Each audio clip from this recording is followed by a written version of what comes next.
Hey, what is up, everybody? Welcome into a special episode of the Shot Quality Podcast, Shot Quality Bets Podcast.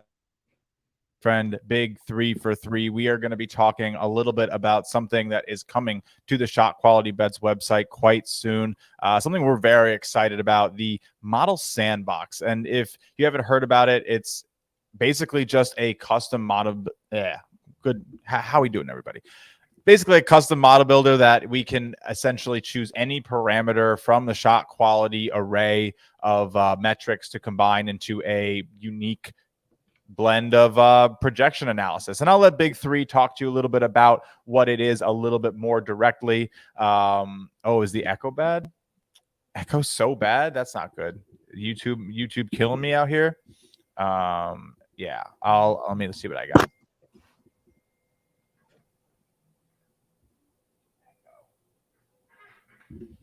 Since when have we had echo? Sorry, Toast. How bad is it? Oh, you know what?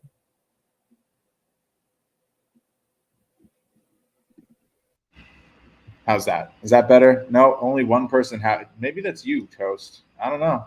That might be worse now, though. We're not going to mess with settings. We're just going to keep things as they should be. Welcome to the live stream, everybody. Scuffed live stream right off the bat.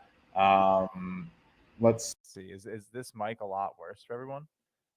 Well, oh yeah. I mean, I can hear you fine, but I think is it coming from you? I don't know. I'm okay. I don't know. Let's just get into it. Big 3, why don't you take it away? We're spending too much time. Is it still bad though, Toast? Because we want to make sure it's okay for everyone. If it's terrible, let me know. But anyway, why don't you go ahead, Big 3? Let's chat a little bit about the tool here.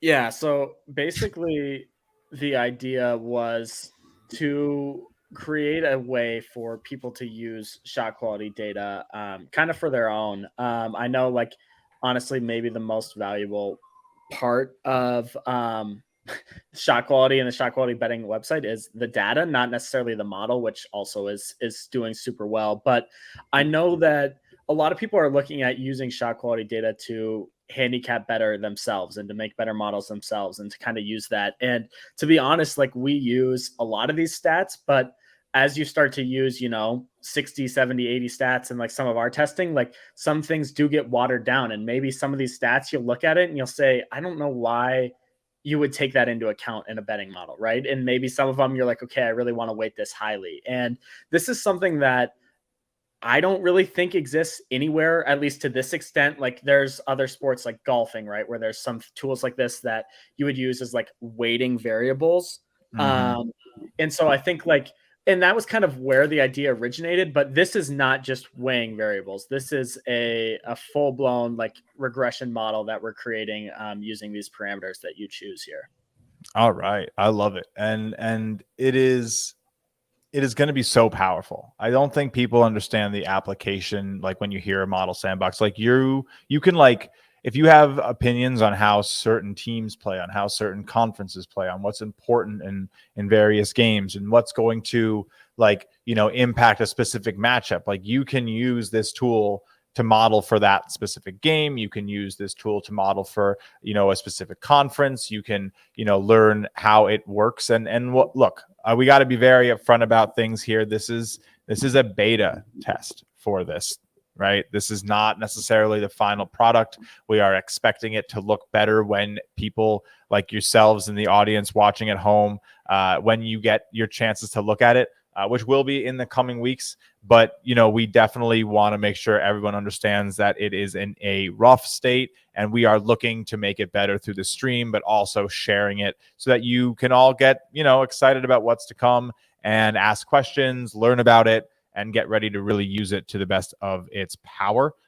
So without further ado, Justin, go ahead. One more thing I want to say on this. I think we've been sitting on this tool all year long. I think that's kind of important to note too. Like, this was something we did and we worked pretty hard on during the off season. And the reason we haven't given it out yet, or like haven't started to kind of make this final push, was because of the way our model works, you're weighing in some priors, right? Like you don't just want to take a couple of games into account. And so we wanted to wait until the data that we were going to give you to model and for you to build your own models using our data was good, and that we trusted it and that we had already gotten out of our own priors. So this is kind of like the reason for this later launch is, okay, we now have, 12 to 15 games on a lot of these teams, right? And like we feel pretty good and trust where we're at shot quality wise with all these different stats. And we feel good enough that you're going to be able to build a model using these stats that will be profitable. So that's kind of the reason for this like late mid-season launch, is really because we wanted to make sure that the tool we were giving you was going to be set up for success, and we weren't giving you something just based off a couple games. Pretty important, I'd honestly say. And yeah, again, it's not easy to build a model off of 3 games of data. You're asking for the variance to dominate your results. So we've seen how these teams are playing now. We've gotten some feel for them in our numbers. There's enough of a sample size where you start to feel comfortable modeling solely off of this season's ratings. And so, let's take a look at what we have. I mean, do we want to dive in with a first test here on stream, Big Three? Is there anything that you've been sort of waiting to see? I know, I think people are going to be pretty interested to see that this thing just essentially looks like our value finder, right? Yeah. So how do we want to, because it's going to also, so it's going to bring up upcoming games. It's going to try to handicap games that are out for tonight. It has the data that's coming up. So, I mean, do we want to try something that is maybe trying to be very accurate? Do we want to try to do something a little on the crazy side? Again, something that's fun about this format, and we'll start it off. We can talk about, what we think might be, I don't know, whatever. Yeah, bet I or would yeah. on this. I think like it's important to know. So as you're building these models, the variable that we're regressing on, I don't want to get too complex here, is shot quality score. So we're building this model based on how well you could have predicted shot quality scores in the past, not actual scores. So this is something important, right? Like we're not saying, oh, you would have predicted like Baylor, Iowa State is when we talked last time. Oh, you would have predicted Iowa State to win by 15. No, that's not what we're trying to predict. We're trying to predict Baylor would have won that game by 5, which is what shot quality of the score is. So this is something that makes our model so powerful, and is something that is a great reason for you to want to do this on your own too, is that you actually are getting to build your model based on the shot quality score and what should have happened, not what actually happened. And that's what's really made our tools so powerful and our model so successful, I think. And so to really cap that off, like that is happening regardless of the parameters you set. So that's like your response variable that is always happening. But I will say there's some parameters here that are really important that I would always include in any of these models that you might build. And those are under the SQ ratings one. Yeah. You almost don't, you can't really leave most of this off. Yeah. I think honestly, all 6 of these. So instead of including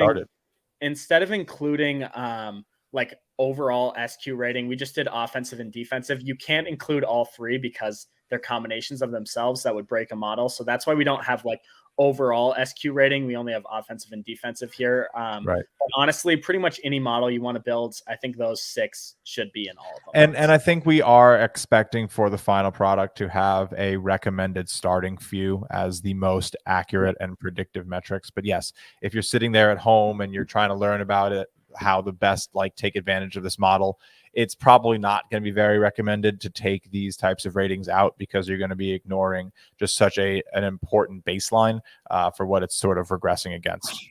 Yep. All right. Do we want to maybe take a look at how games should go?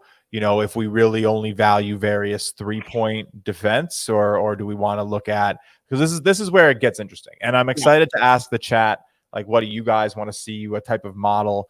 Toasty's going to go max chaos if we let him.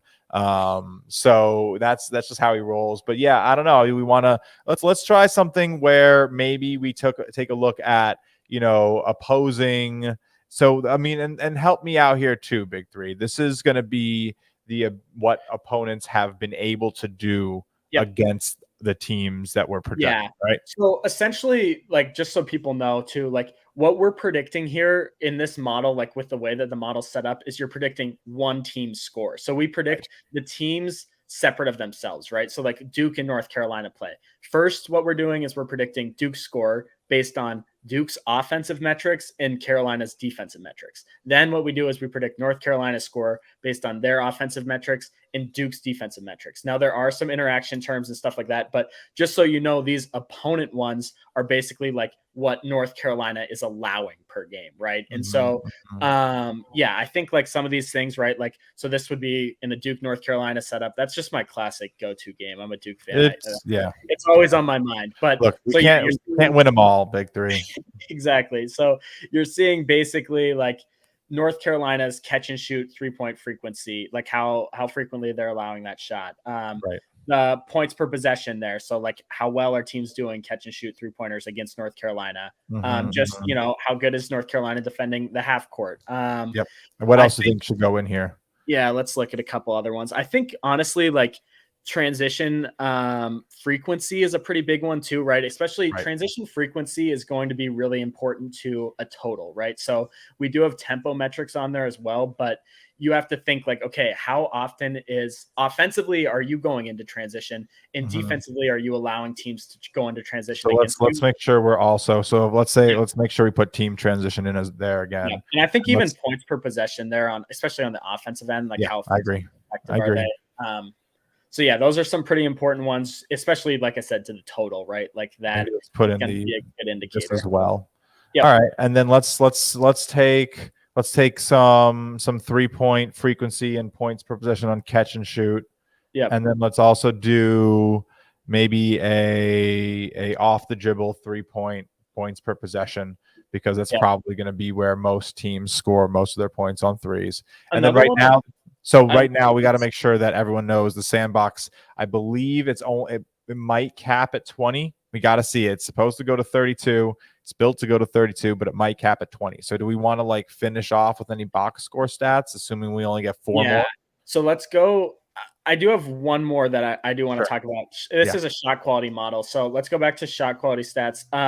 Another one I like here is finishing at the rim frequency. So we talk about it shot quality a lot. Like one of the really important things is rim and three, right? It's on the top right there, Justin.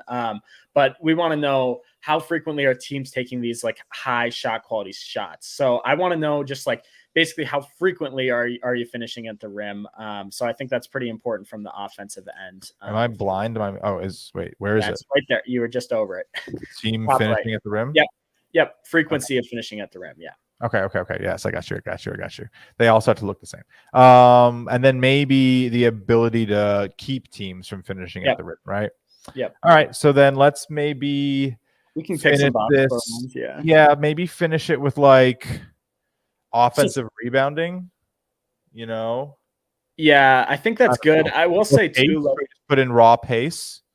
Instead we can do that as well. All right, let's get in pace, and then let's see. It has been fixed. Yeah, we got it. Look at that. We got. So, what do you think? Is there? Let me ask you a question about this. Would you ever go with less than 32, or do you think you're supposed to fill it? So honestly, if you want a model that's taking every single one of these into account, look at the value finder. Like that's your model that's taking all these into account. The way that I see this. Yeah, that's a good point too.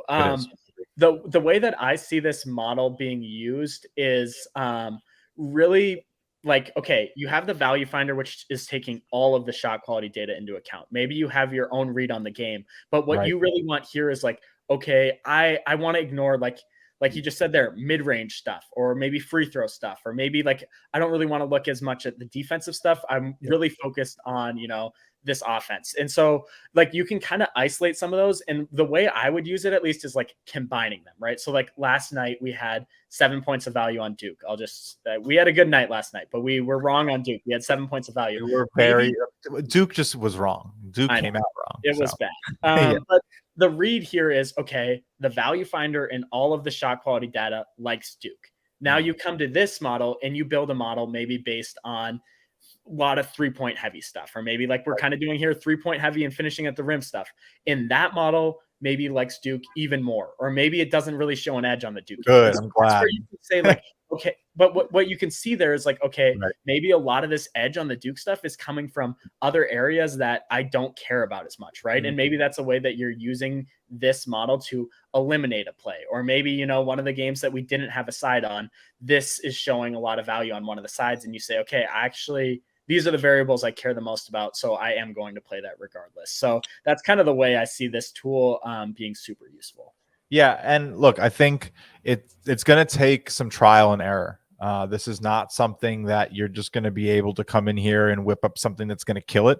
Now, what's really cool is that it's going to tell you if it kills it, right? This is not just like some, oh, here are some projections, la-di-da. No, this thing is going to self-grade and tell you how it would have done already so that you can see at various thresholds just how powerful your projections would be. So maybe it's, 8 points on totals and it's amazing, but 4 points it can't do anything. So we're working on continuing to build more and more flexibility into it. Of course, one of the big things is making sure that it becomes accessible this season. You're going to see upgrades to it, like honestly, and to everyone who's here, of course, we appreciate you being here and being early, and anyone who's watching it on the replay, you as well. Like, we appreciate your interest, and that's why we want to make what we're building as transparent as possible. This is a early iteration. We're looking at the test part of it, of course, but then even in terms of what this tool will continue to become and how much more powerful we will continue to make it as we build more and more into it.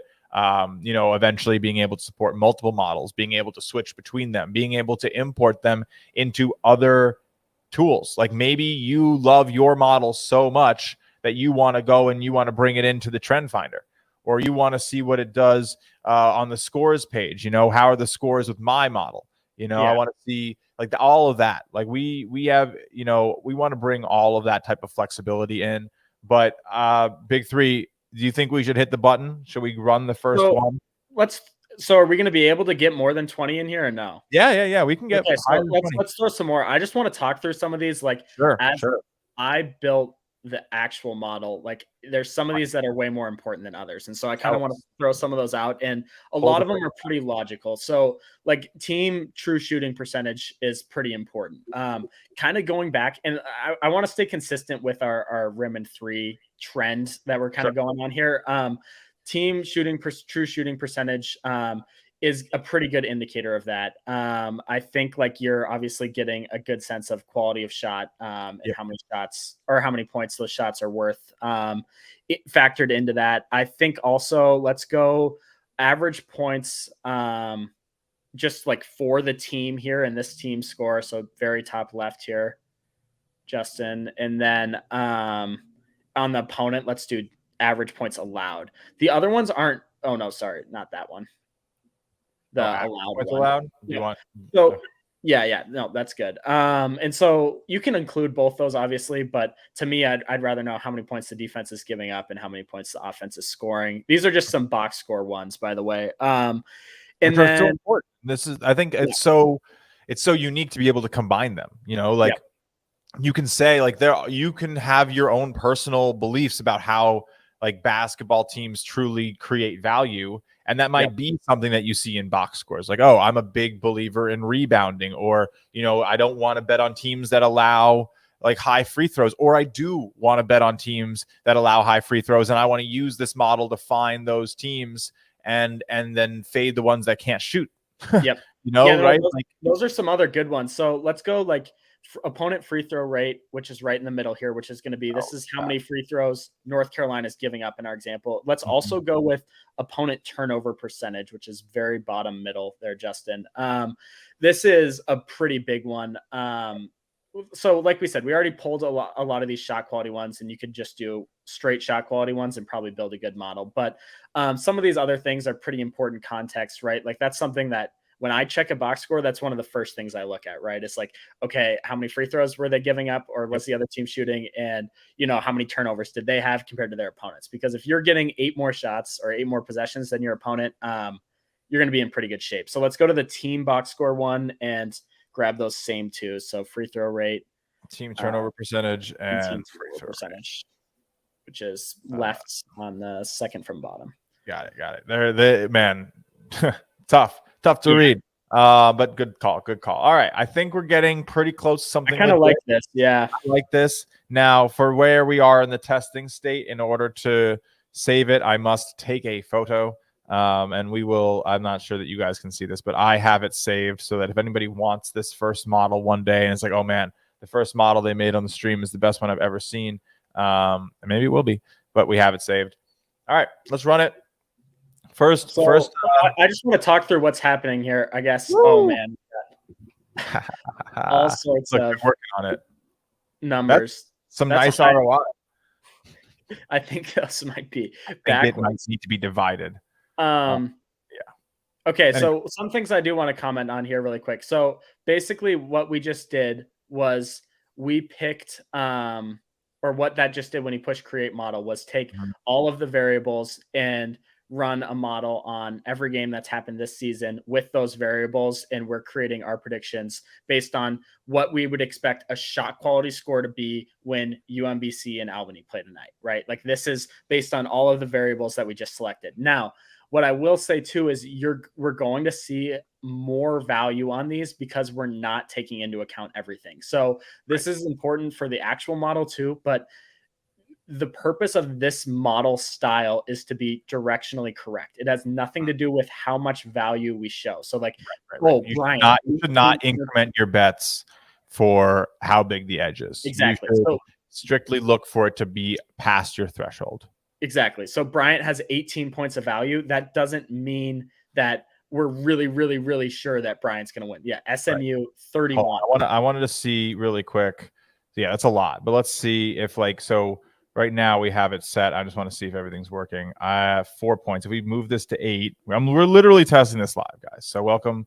No, so it's still working at 4 only right now. This is not enabled. So we're looking at everything. This is working, which is very interesting.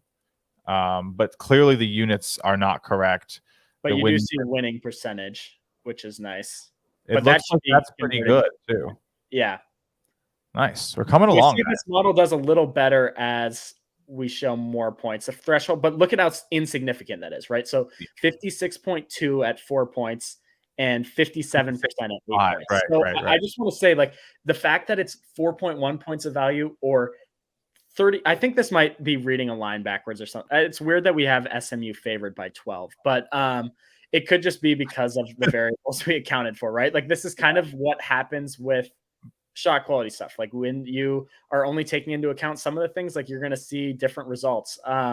But yeah, so it's pretty important to note that yes, this would suggest a play on SMU that's hitting at 57% or whatever, but no, it's not suggesting a max play on SMU, right? So I do think that that's a pretty important distinction. No. This is something that again is really built. Let's see. Can you guys see this? Oh, does it make my background behind your? Yeah, that's hilarious. Okay, that's my new background. I was trying to put it as a new whole tab. Made my whole background. Are you kidding me? There you go. Cool. I'll have to deal with that later. But so this is the model again, if you want to take a look at it. So what we did was really take a look at offensive rating, the core 6, right? And then we brought in a lot of 3-point abilities, how well teams run in transition, what they allow in terms of transition frequency, points per possession in transition, and then points per possession on threes, and then some pace metrics and turnover metrics. So whatever we did, that SMU here.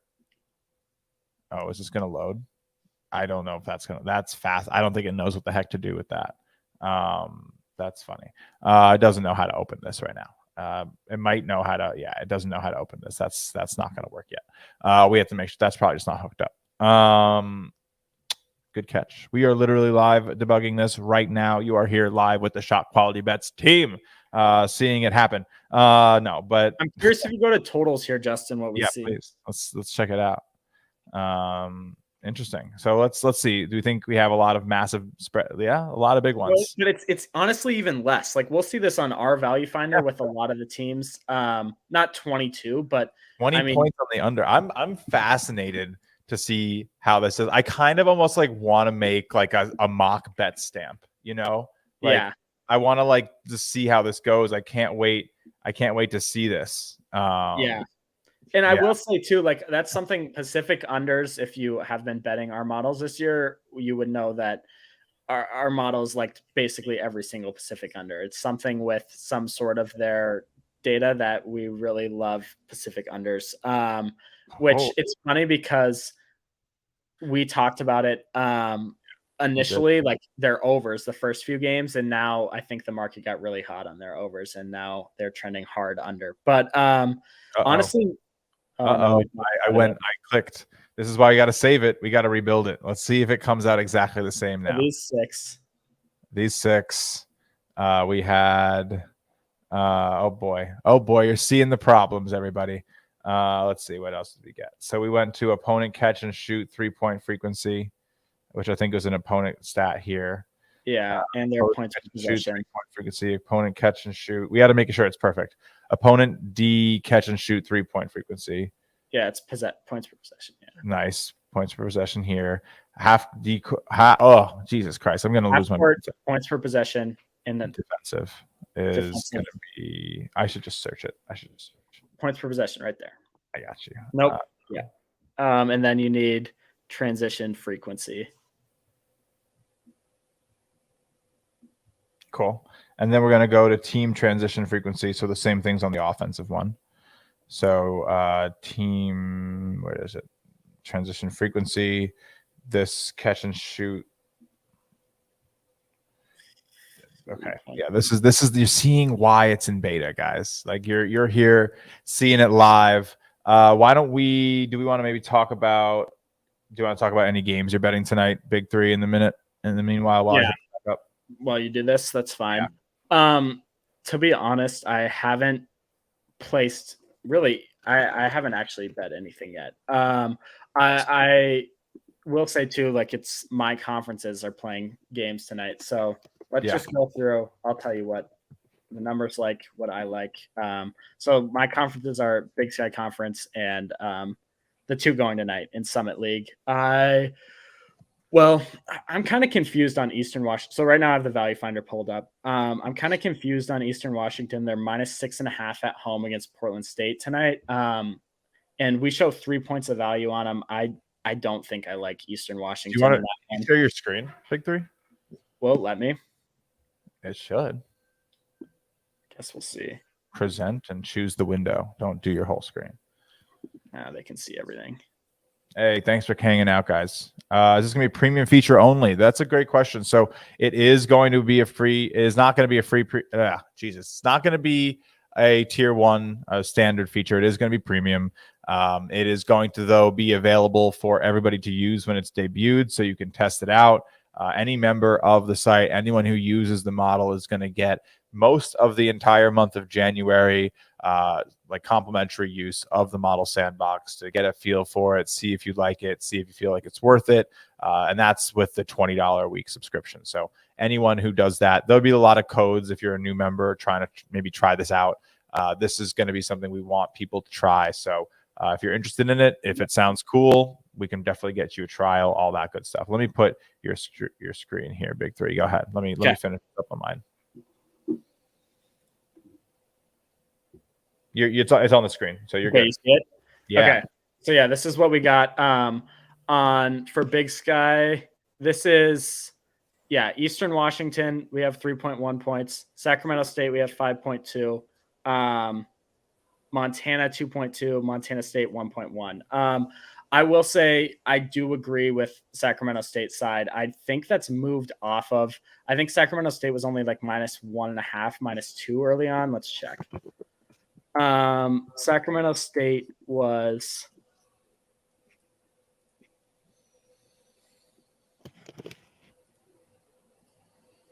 they opened like -1-ish. So it's moved a couple points already. I probably wouldn't play that now just because it's a bad number, or would play it smaller. I'm not so sure. Montana has gotten to a point where they're really only shooting threes right now. They play really good defense. But man, I'm not so sure I'd play Montana as a road favorite. Road favorites right now are like one of the toughest sells for me They personally. really are. It's Okay, tough. Idaho over, I like. Idaho just played 2 games in Montana that both of them I liked and played the over, and both of them went under. Idaho interior defense is really, really bad. Their big guy Jones is a stud, but defensively, he's their only offensive piece. He can't really play defense. Well, he can't foul or they're in trouble offensively. Their interior defense is bad. I think Sacramento State is big enough down low to get just layup after layup. And if you have guards that are able to get inside too, you can score. 130.5 is low there. I do like that over. I also like the Montana under. Montana, like I said, they play really, really good defense. They're relying entirely on the 3, which on the road, to me, is a recipe for disaster. So I would agree with both of those. Hey, there you go. You got to play. We got a little play. Nice. Let's check Summit League. I got the sandbox ready to go if you want to jump back to that. Okay, quick. Sweet.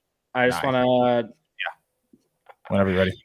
I don't love any of those, honestly. Spread wise, man, I do like South Dakota. That's moved off of the initial number of like 1.5, 2. I will say South Dakota is going to get killed on the glass. North Dakota will have probably a dozen offensive rebounds in this game. They're pretty young. They're starting a couple freshmen now. But I will say that's probably the right side. So that's probably the one that I would like there. But yeah, we can call her there. Yeah, for sure. No, thanks for the plays. I might have to go put those in myself. I haven't.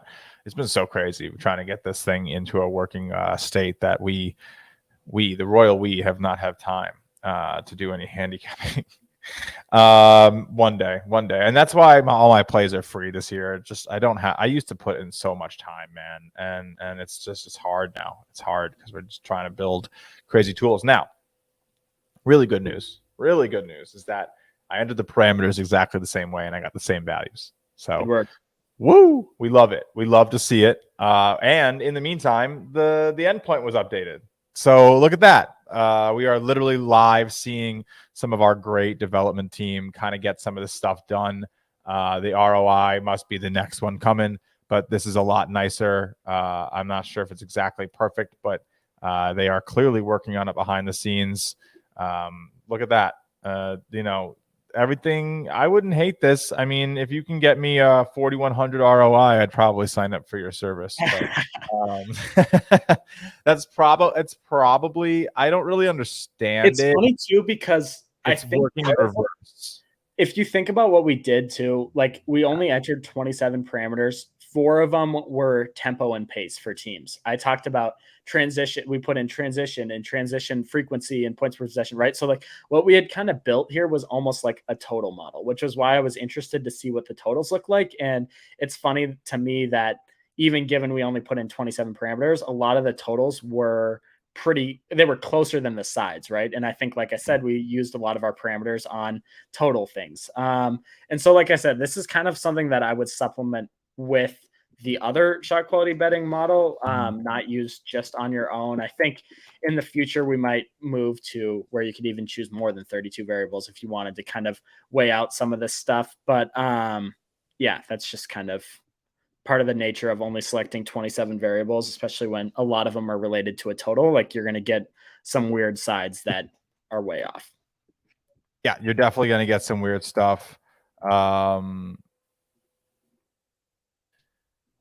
It's going to be interesting to see how we sort of learn to work with it. Again, I think worth repeating for anyone listening, maybe jumping around through the video. This is directional, right? So, it's a lot of plays, but it might be really correct about some of this stuff. We don't know, but you shouldn't hold it accountable for exact scores, especially given what you're trying to project. The goal of this tool is really to show value if, looking at something in a very specific way, if excluding various stats from your analysis and including others, and trying to build a complete, almost like basketball worldview through a combination of statistics.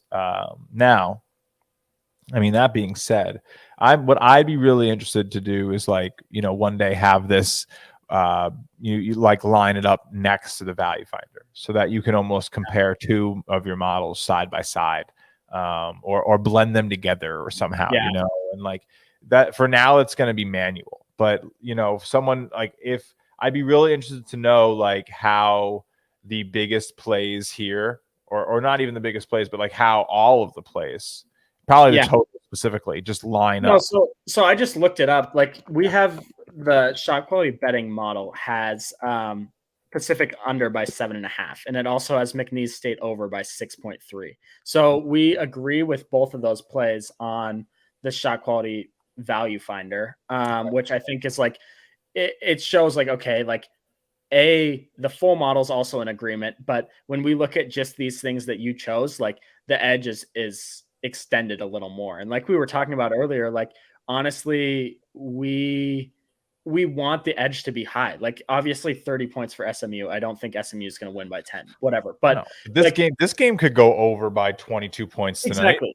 And the other thing is, like, if it goes over by 1, who cares that we're off by 22? I think like there's a lot of people have a lot of pride in some of these things where it's like, oh, you want to be like spot on with your model. It's like, if you're spot on with your model every time, you're Ken Pom and you make $0 because like you are until you sell your model to the books. Exactly. And so the point is like, I have zero shame in saying the total of McNeese State, Northwestern State will be 161.3 if it's only 139 and we still win the over. Like the point is that we, based on what we see in those variables and based on what our ShotQuality combination of these variables look, is that we're just going to show an edge on the over pretty much wherever the number is. And it's like, okay, like the market is obviously way lower on this total than we are. And it's like, okay, based on what we see on McNeese and Northwestern State, they're going to outperform the total, like, or they're going to go over the total and up to 156, And so I think like, it's just a matter of like being in the direction, right? Like we say this all the time. If it says play next to it, I don't care if it has 5 points of value or 23, like it should be treated the same. Be the same. Yeah. The same bet, the same level of confidence. Okay. The model. I will say a lot of these are pretty close too. Like, I mean, I know we're looking at all these totals and you're like, oh, they're 10 points off on every total. But if you go sort the other way here, Justin, by points of value, there's a lot of games here inside of 1 point. That's pretty crazy. That's absolutely so like, this kind of blows. This is what I'm saying is it's like, oh, you see 22 points and you're like, oh, this is way off. Well, it's like, no, there's clearly something in that game. Let's zoom out here. The majority of plays are too accurate in this model to for you to bet.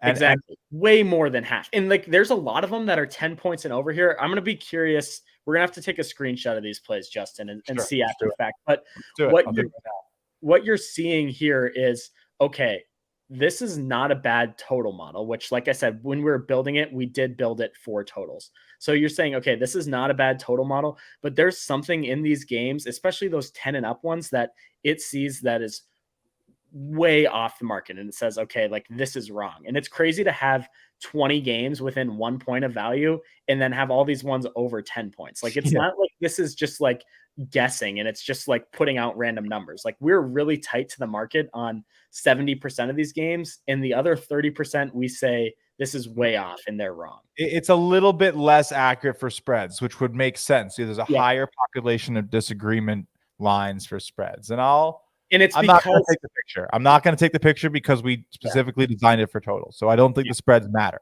But we have all the totals from this model.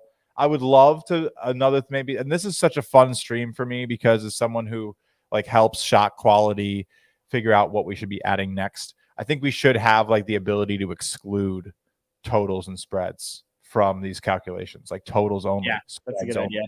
And at least that. And then maybe in the future, again, you can, it's just maybe it's added here, points of value threshold, and then totals only, both, or spreads only. And that would make it so powerful. That's cool. And now I don't know if this is working.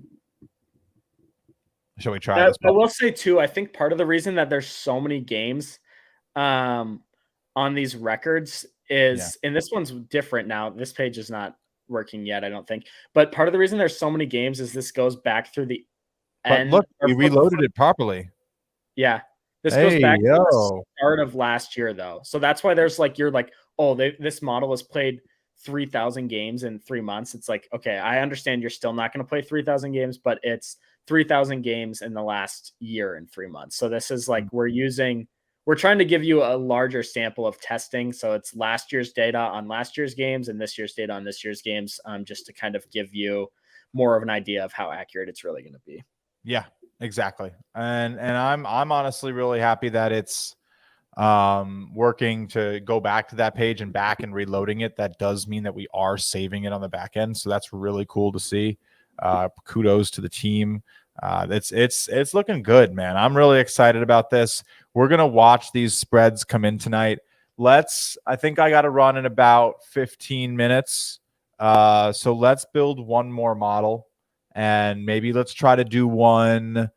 I don't know. What do we want to try to model around? Like, well, we can try to do a side one here. Let's go back. Yeah. Let's back to the change selection. All right. Model number 2. We can figure this out. So let's do the first 6 here. Let's also include tempo, but we won't do pace. SQ stats. Let's go.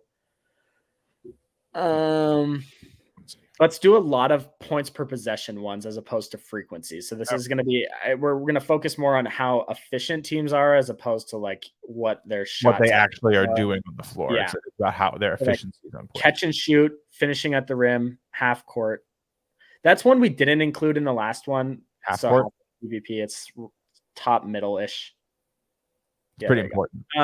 Yeah, and I don't think we included that in the last one, but like how efficient is a team in the half court is a pretty important stat to like how teams are going to. I can tell you if we included it. Hold on. I don't know if we did offensively. Maybe we did. I don't think we did.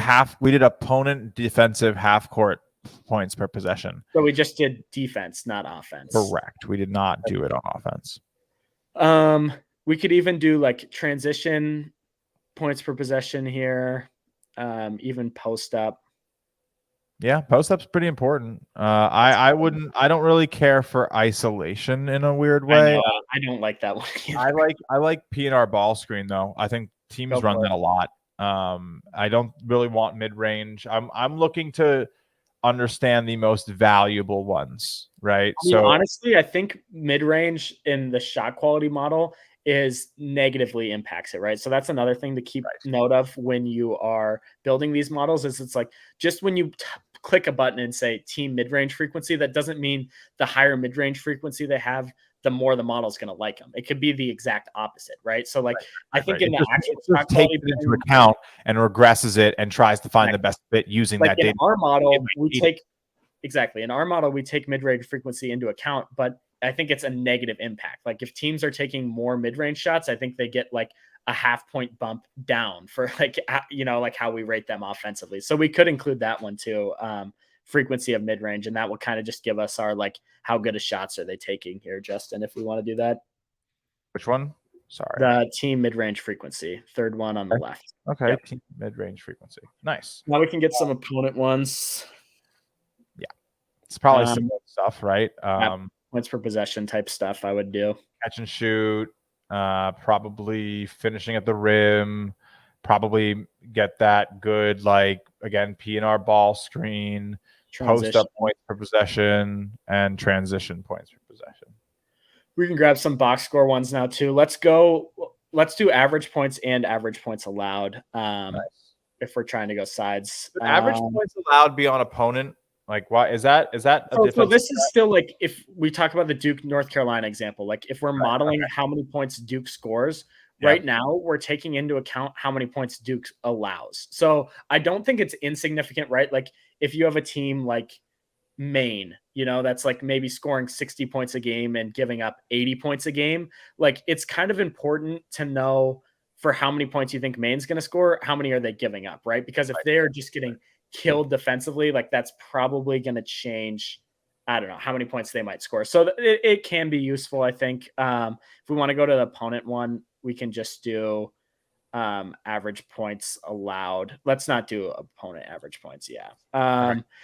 And then here, I don't know. Let's try to think. So like, what's really going to determine, or really going to differentiate science? Probably their 3-point attempts more than their 3-point makes, right? Like if Yeah. teams are allowing guys to take a lot of threes, Yep.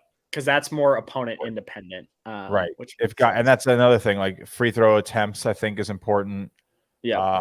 Offensive rebounds allowed is important. Those are I extra. think O rating here too could be useful. If we still have, it's right basically in the middle, right next to pace. We have another 8 spots.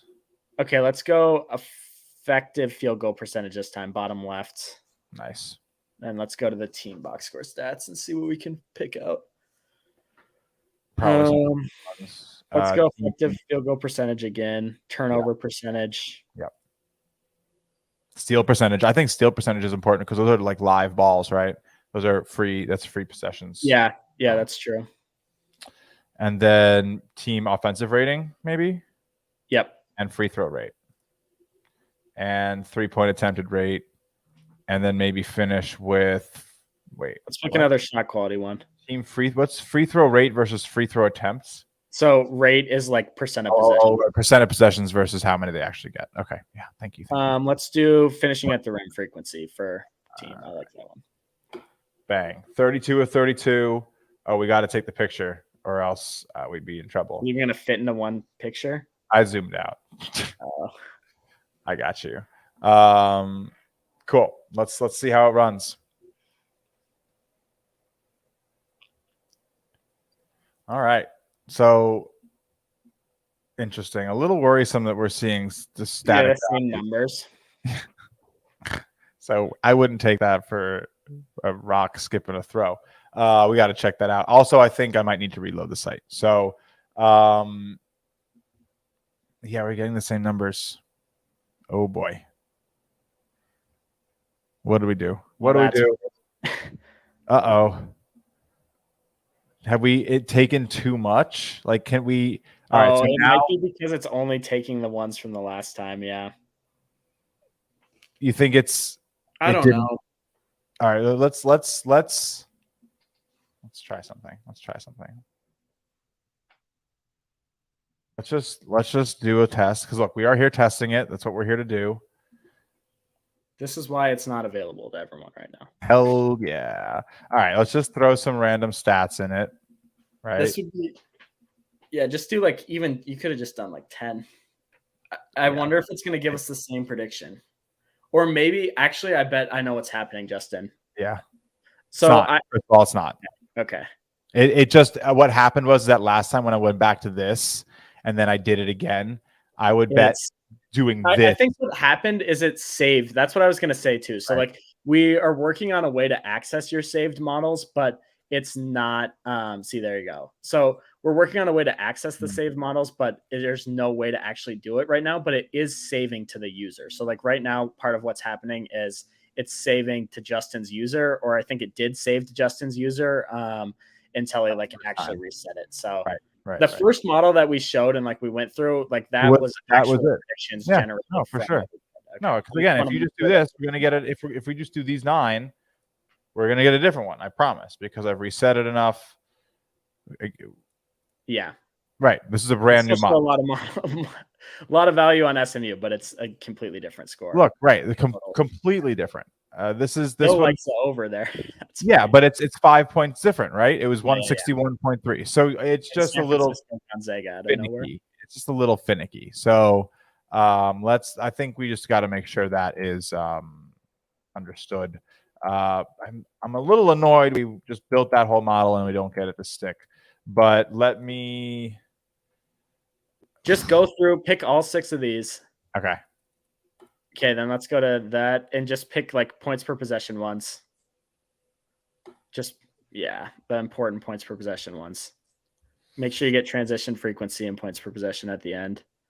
That should be good. Same thing here. Woo, we're doing it live, everybody. We are doing it live. Half court points per possession. It's far left. Yep.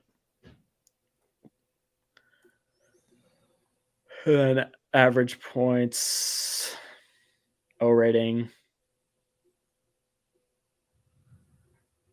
It's so funny for me because I like see O rating and it's like it's hard to see at the moment.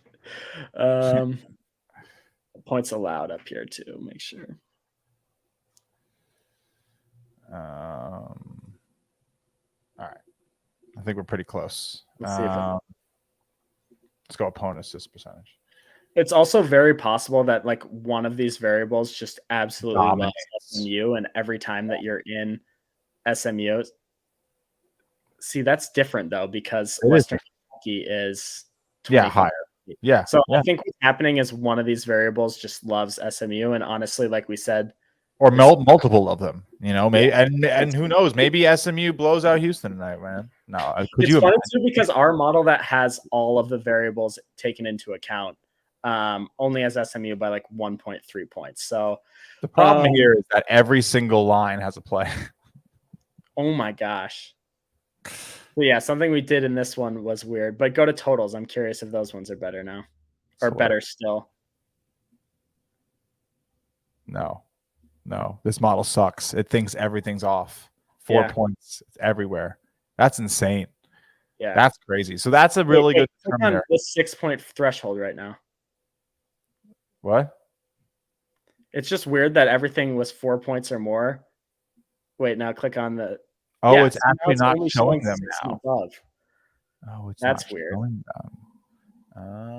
Oh. Okay, we're learning this too, obviously. No, because I know updates are literally happening right now. That shouldn't be how it is, but interesting. Okay.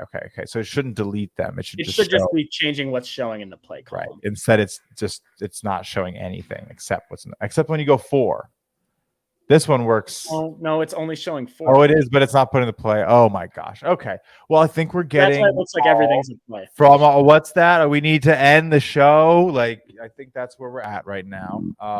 But yeah, appreciate this, Robbie. Appreciate you hanging out. Appreciate anybody who stuck with us. This is, we're working on new things that you're gonna see, and you're gonna come back and be like, wait, nobody watched this video, and people are gonna watch it on YouTube. It is a Thursday at 4:30 in the afternoon. So anybody who's here watching, made it through the end, who enjoyed this stream, who hopped around, we appreciate you.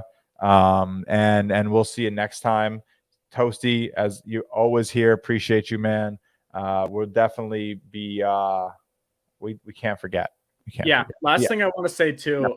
Please finish up. Yeah, just like this is clearly in beta, but we are building the model on the back end. We're figuring out obviously some of the data, some of the grading things. Like Justin said, I think we just sent in like, hey, the 4 point, 6 point, 8 point thresholds aren't working, and someone just changed it, or something. So like this is something that before we give it to you, it will be working. It will be something to trust. Like we said, maybe there's a variable right now on the site that like we're missing something on SMU, like in our transition over from ShotQuality site to this model. Like before we give you anything, we will have looked into all of this. We're hoping, like we said, it's as soon as possible. The grading stuff will be working. Like we will get there. I think a lot of the issues right now are with the grading up top even is we saved the first model, and I think it's grading the first model that is saved to Justin's user essentially. So yeah, we recognize it's not perfect. This is why you don't have access to it right now, but we just are super excited about it, obviously, and wanted to show you what get people thinking. This should be in some form operational in January. So if you're excited about it, we'll have more content about it. We're going to be doing some demonstration sessions when it goes live. There's going to be codes for free access. So definitely just follow us on Twitter, follow us on social media, subscribe here if you're still hanging. I mean, hopefully you would. You're not going to stop hearing about ShotQuality for a while. I can say that. So we will see you next time. We will have a nice guest on the show for Monday's episode. We'll go back to our normal podcasting ways with some plays, with some ShotQuality Bets tools, maybe a little reference to the stream for people to come check it out. Maybe we'll recap how the model did for anybody who tuned in on our next podcast. We're definitely going to watch those totals tonight. Should be a good time. But this is the next generation of betting tools, and this is why Shot Quality is the leader in this type of stuff. No one is pushing the envelope more. Big Three, thank you for hanging out. Thank you for contributing to this awesome tool. We wouldn't have it without you. We will see you all next time. And yeah, go check out shotqualitybets.com. Thanks for hanging.